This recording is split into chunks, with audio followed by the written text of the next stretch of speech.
விசேட செய்தி ஒன்றோடு உங்களை இணைத்துக் கொள்கின்றோம். அமெரிக்க ஜனாதிபதி தோல்வியின் விளிம்பில் தன்னுடைய தோல்வியை ஒப்புக்கொள்ள முடியாமல் ஒப்புக்கொண்டிருக்கிறார். அல்லது என்ன சொல்வது, உலக நாடுகள் முன்னிலையில் மண்டியிட்டு இருக்கிறார். இது தொடர்பான விரிவான தகவல்களை வழங்குவதற்காகத்தான் இணைந்து கொள்கிறோம். உலகத்தினுடைய மிகப்பெரிய அதிகார வர்க்கம் நான் தான் என்று இருமாப்பில் அதன் தலைமைத்துவம் என்னிடம்தான் இருக்கிறது என்ற ஒரு நிலைப்பாட்டில், உலகமே என்னுடைய கரங்களுக்கும் காலுக்கும் கீழ்தான் என்ற ஒரு நிலைப்பாட்டிலிருந்து அமெரிக்காவினுடைய ஜனாதிபதி டொனால்ட் ட்ரம்பையே ஆட்டம் காண செய்தது தான் சீனாவினுடைய ஒற்றை வார்த்தை.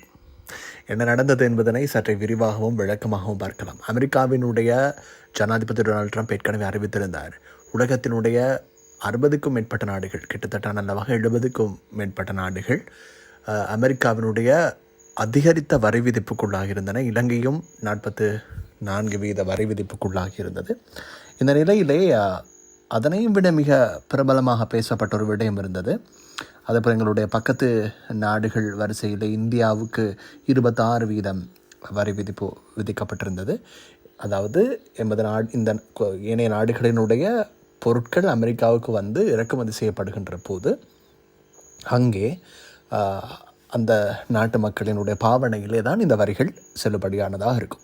இந்த நிலையிலே சீனாவுக்கு சற்றே அதிகரித்த ஒரு வரி விதிப்பை அவர்கள் மேற்கொண்டிருந்தார்கள். அதுதான் உலகத்தினுடைய பிரச்சனைக்கு வித்திட்டது என்று கூட சொல்லலாம். சீனாவினுடைய ஏற்கனவே இருந்த 54% அதிகமான அந்த வரி விதிப்பையும் அதிகரித்து மேலும் ஒரு 50% அதிகரிப்பையும் செய்வதாக கூறி 104% வரி அதிகரிப்பு செய்யப்பட்டிருந்தது சீனாவினுடைய பொருட்களுக்கு. அதற்கு மிக முக்கிய காரணம், அமெரிக்கா வரி விதிப்பை அதிகரித்ததனைத் தொடர்ந்து சீனா தன்னுடைய வரி விதிப்பில் 34%க்கும் அதிகரித்த தொகையை அவர்களும் விதித்தார்கள். பிறகு சீனா இப்போது அதனை 84% இருக்கிறது. இது உலக பொருளாதார யுத்தத்திற்குள் கொண்டு சென்று விடுமோ என்ற அச்சம் ஏற்படுத்தியது. அந்த அளவுக்கு 1930களின் பின்னர் உலக சந்தை எதிர்கொண்ட மிகப்பெரிய சரிவை உலக சந்தை சந்தித்தது. பங்குகள் அப்படியே சரிந்தன, கீழே இறங்கின. இதனைத் தொடர்ந்து உலகத்தினுடைய பொருளாதாரத்தினுடைய அடுத்த திடீரென ஏற்கனவே பணியுத்தமாக இருந்தது. ஆனால் இப்போது அது மீண்டும் பொருளாதார ரீதியாக வெடித்திருக்கிறது என்று சொல்லப்பட்டது அமெரிக்காவுக்கும் சீனாவுக்கும் இடையில். இந்த நிலையில் சீனாவினுடைய வெளியுறவுத்துறை அமைச்சருடைய பேச்சாளர் தெரிவித்திருந்தார், அமெரிக்கா சொல்வதற்கெல்லாம் அடிபணிவதற்கு நாங்கள் தயாராக இல்லை. நாங்கள் சொன்னால் சொன்னதுதான். நீங்கள் அடுத்தவர்களுக்கும் கௌரவத்தையும் சுயமரியாதையும் கொடுத்து இந்த பிரச்சனையை தீர்ப்பதாக இருந்தால் சம அளவான வகிபாகத்தை எல்லோருக்கும் கொடுக்க வேண்டும். அப்படி வகிபாகம் கொடுக்க முடியவில்லையா, அந்த வகிபாகத்தை ஏற்றுக்கொள்வதற்கு நாங்கள் தயாரில்லை என்ற ஒரு அறிவிப்பை அவர்கள் வெளியிட்டிருந்தார்கள். இதனைத் தொடர்ந்து அமெரிக்க ஜனாதிபதி டொனால்ட் ட்ரம்ப்பும் சற்றே காரசாரமாக தெரிவித்திருந்தார். அதாவது குடியரசுக் கட்சியினுடைய ஒரு இரவு போசன நிகழ்விலே கலந்து கொண்ட போது அவர் தெரிவித்திருந்தார், சிலர் தனக்கு தொலைபேசிகளை அழைப்பை எடுப்பதாகவும் அதை நக்கலாக குறிப்பிட்டிருந்தார். நாங்கள் எதை வேண்டுமானாலும் செய்கிறோம் சார், எங்களுக்கு உதவி செய்யுங்கள் சார் என்றெல்லாம் குறிப்பிட்டதாக அவர் நக்கலாக தெரிவித்திருந்தார். இந்த நிலையிலே வெள்ளை மாளிகையினுடைய பேச்சாளர் இது பற்றி தெரிவித்திருந்தார், சீனா மிகப்பெரிய தவறை செய்துவிட்டது என்று. ஆனால் சீனா குறிப்பிட்டிருந்தது, நாங்கள் அல்ல தவறு செய்தது, அமெரிக்கா தான் மிகப்பெரிய தவறை செய்துவிட்டது, அதனை அவர்கள் உணர்வார்கள் என்று. இப்படி பேசிக்கொண்டிருக்கின்ற போது என்ன நடந்தது என்றால், புதன்கிழமையிலிருந்து இந்த வரி விதிப்புகள் அமுலாக இருந்தன. சீனா விதித்த வரி விதிப்பு ஏப்ரல் 10 அறிமுகமாக இருந்தது. இந்த நிலையிலே சீனாவிலே உங்களுக்கு தெரியும், அமெரிக்காவினுடைய பல நிறுவனங்கள் தங்களின் உற்பத்தி சாலைகளை வைத்திருப்பது சீனாவில். அது மிகவும் முக்கியத்துவம் வாய்ந்த ஒரு விடயம். ஆகவே உலகினுடைய ஆப்பிள் நிறுவனமாக இருக்கலாம், இப்படி பல நிறுவனங்கள் தங்களுடைய பிரதான உற்பத்தி தளங்களை அமைத்து வைத்து கொண்டிருப்பது சீனாவிலே தான். காரணம், அங்கே உற்பத்தி செலவு என்பது இதர பகுதிகளோடு ஒப்பிடுகின்ற போது பாரிய விலை குறைவு என்பதன் காரணமாக. இப்படி இருக்கின்ற போது இந்த வரி விதிப்புகள் என்னென்ன நாட்களில் என்னென்ன விதமாக அதிகரித்த என்பதை பற்றியும் நாங்கள் பார்க்கலாம். ஆனால் அதற்கு முன்பதாக நாங்கள் ஒரு விடயத்தினை பார்க்க வேண்டும். இப்படி இருக்கின்ற போது புதன்கிழமை இரவு முதல் அமுலாக இருந்தது, என்ன செய்ய போகிறோம் என்று நட்பு நாடுகள், ஐரோப்பிய நாடுகளும் யோசித்துக் கொண்டிருந்த நிலையில் திடீரென வெள்ளை மாளிகை ஒரு அறிவிப்பை வெளியிட்டிருந்தது நள்ளிரவிலே.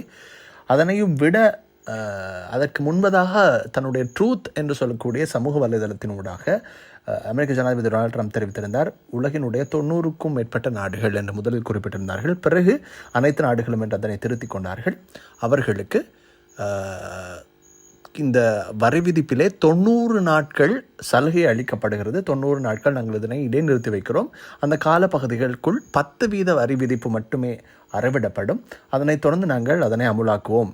அது உடனடியாக அமுலாகிறது என்று குறிப்பிட்டிருந்தார். ஆனால் சீனாவை தவிர சீனாவுக்கு 104 விதிக்கப்பட்டிருந்தது. ஆனால் இப்போது அது 125 அதிகரிக்கப்பட்டிருக்கிறது. இந்த அறிவிப்பு இப்பொழுது வெளியாக இருக்கிறது. நாளை சீனா 84 எத்தனை வீதமாக அதிகரிக்கப் போகிறதோ தெரியாது. இந்த நிலையில் சீனாவை விட்ட பாடில்லை அமெரிக்க ஜனாதிபதி, சீனாவும் அமெரிக்காவை விட்ட பாடில்லை. ஏனென்றால் சீனா மிகப்பெரிய ஒரு பொருளாதார வளர்ச்சியை கொண்ட ஒரு நாடு. ஏனைய நாடுகளைப் போல இப்போது பலஸ்தீன் அடிமைப்படுத்துவது போல, ஈரானை அடிமைப்படுத்துவது போல எல்லாம் சீனாவை அடிமைப்படுத்துவதற்கு அமெரிக்காவுக்கு கனவிலும் முடியாது. இந்த நிலையில் தான் இப்போது இந்த 104 என்பது 125 மாறி இருக்கிறது. சீனா என்ன செய்ய போகிறது என்பதனை பொறுத்து இருக்கும். இப்போது உலகத்தினுடைய வர்த்தக சந்தையை எடுத்து பார்த்தீர்கள் என்றால் அங்கே மிகப்பெரிய மாற்றங்களை எங்களால் பார்க்கக்கூடியதாக இருந்தது. குறிப்பாக அமெரிக்காவினுடைய இந்த அறிவிப்பை தொடர்ந்து பங்கு சந்தைகளிலே குறிப்பாக டவ் ஜோன்ஸ் 7% அதிகரிப்பை பதிவு செய்திருந்தது, நஸ்டாக் 9% பதிவு செய்திருந்தது, S&P 7% பதிவு செய்திருந்ததாகவும் சர்வதேச செய்திகள் தெரிவிக்கின்றன. இந்த வரி விதிப்பு குறைக்கப்பட்டதனை தொடர்ந்து குறிப்பாக அமெரிக்க ஜனாதிபதியினுடைய இந்த அறிவிப்பு உலக பொருளாதாரத்தில் தளம்பல் நிலை ஏற்படுத்துவது என்பதனையும் தாண்டி அமெரிக்காவை சற்றே வறுமைக்குள்ளாக்கி விட்டதா என்ற கேள்வியும் எழுப்புகிறது. ஏனென்றால் அமெரிக்கா வறுமை நோக்கி சென்று கொண்டிருக்கிறதா என்ற கேள்வியும் அங்கே எழுந்தது. அதற்கு மிக முக்கியமான ஒரு காரணம், தங்களினுடைய பொருளாதாரம் தங்கள் கைகளில் இல்லை. பிற நாடுகளினுடைய உற்பத்திகளில் தான் தங்களுடைய பொருளாதாரம் தங்கி இருக்கிறது. தங்களினுடைய நாட்டில் உற்பத்திகள் நடந்தாலும் அது தங்களினுடைய நாட்டு நிலப்பகுதிக்குள் நடப்பதில்லை. அது பிற நாடுகளினுடைய பகுதிகள் தான் உற்பத்தி நடக்கிறது. இப்போது உதாரணமாக வைத்துக் கொள்ளுங்கள், ஆப்பிள் நிறுவனம் அமெரிக்காவில் உற்பத்தி செய்தால் அதனுடைய விற்பனை செலவு அதிகமாக இருக்கும். அது சீனாவில் உற்பத்தி செய்கின்ற உதிரிப்பாகங்களை வைத்து செய்கின்ற போது அதனுடைய விற்பனை செலவு குறைவாக இருக்கும். இப்போது இந்த வரி அதிகரிப்பின் மூலம் உதாரணமாக ஆப்பிள் நிறுவனத்தினுடைய ஒரு வர்த்தக நாமத்தை மக்கள் கொள்வனவு செய்வதாக இருந்தால் அது ஏற்கனவே இருந்த விலையை பார்க்கலாம் பன்மடங்கு விலை கொடுத்து வாங்க வேண்டிய நிலைக்கு தள்ளப்படுவார்கள். ஆகவே இவை அனைத்தும் அமெரிக்கர்கள் அங்கு தங்களினுடைய நாட்டுக்குள்ளே அவர்களினுடைய உற்பத்திகள் அதிகரிக்க வேண்டும் என்பதற்காகத்தான் இது நடைபெற்றிருக்கிறது என்று தான் சொல்லப்படுகிறது. என்றாலும் கூட அது இதர நாடுகளை பாதிக்கிறது. ஏனென்றால் பெரும்பாலும் அமெரிக்கா சார்ந்த உற்பத்திகள் எல்லா நாடுகளிலுமே அதிக அளவிலே பாவடையில் இருக்கின்றன. இலங்கைக்கு 44%, பங்களாதேஷுக்கு 37%, இந்தியாவுக்கு 26%, பாகிஸ்தானுக்கு 29%, நேபாளத்திற்கு 10%, ஆப்கானிஸ்தானுக்கு 10%, பூட்டானுக்கு 10%, மாலைத்தீவுகளுக்கு 10%. இவைகள் அனைத்தும் இப்போது 10% குறைக்கப்பட்டிருக்கின்றன 90 நாட்களுக்கு. ஆனால் இதில் கவனிக்கப்பட வேண்டிய மிக முக்கியமான ஒரு விடயம் இருக்கிறது. அதுதான் இந்த உலக பொருளாதாரத்தினுடைய தளம்பலை இப்போது அமெரிக்காவும் சீனாவும் தான் கொண்டிருக்கின்றன. பங்குச்சந்தைகளில் சீனாவினுடைய ஏற்றத்தாழ்வுகள் என்பதனை தாண்டி அமெரிக்காவுக்கு இது பாதிப்பு ஏற்படுத்த வல்லது என்பதுதான் நாங்கள் இதிலே பார்க்கக்கூடியதாக இருக்கிறது. ஆகவே தொடர்ந்து பார்க்கலாம் அமெரிக்காவும் சீனாவும் இது தொடர்பில் என்னென்ன வர்த்தக போரில் ஈடுபட போகிறது என்பது தொடர்பில் இதனுடைய ஆரம்பித்தது ஜனவரி மாதம் 20ஆம் தேதி அளவில் தான் முதலில் ஆரம்பித்தது. 2 தரப்புகளுக்கும் இடையிலே குறிப்பாக அமெரிக்காவினுடைய பொருளாதாரத்தை இலக்கு வைத்து இந்த தீர்மானங்கள் மேற்கொள்ளப்பட்டிருந்தன. குறிப்பாக கனடாவினுடைய மற்றும் மெக்சிகோவிலிருந்து வரக்கூடிய இறக்குமதிகள், அமெரிக்காவுக்கான இறக்குமதிகளுக்கான தீர்வை வரிகள் மொத்தமாக 25% அதிகரிக்கப்படுவதாக அறிவிக்கப்பட்டிருந்தது. 10% சீன பொருட்களுக்கு வரி விதிப்பதாக அறிவிக்கப்பட்டிருந்தது. பிப்ரவரி 1ஆம் தேதி இதில் தான் ஆரம்பித்தது. அதற்கு முன்பு பேச்சுவார்த்தைகள் இருந்தன.